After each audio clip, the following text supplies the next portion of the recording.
शक्यतो लिंबू पातळ सालेचा घ्यायचा आहे. बिया काढायच्या.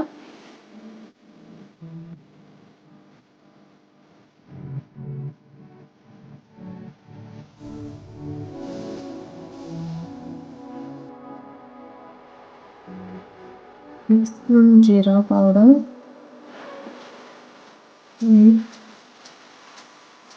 काळा मीठ, लाल मिरची पावडर, थोडंसं साधं मीठ पण,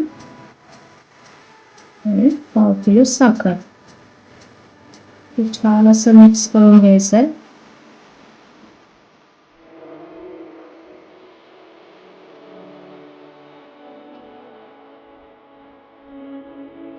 हे असं छान मिक्स करायचं. एक झाकण ठेवायचं म्हणजे घट्ट राहील आणि कुकर मध्ये लावायचं आहे. 10 शिट्ट्या करायच्या मध्यम आचेवर. आता आपण 10 शिट्ट्या एकदा झाल्यावरती बंद करूया. आता हे आपण काढून घेतलेलं आहे. त्यातून लिंबू आणि लिंबाचा रस बाजूला घेणार आहोत.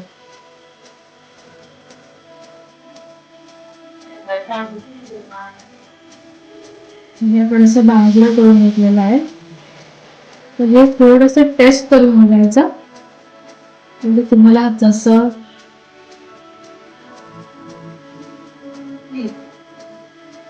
थोडीशी साखर लागते. साखर टाकलेली, थोडंसं मीठ पण टाकते. मग आपण याला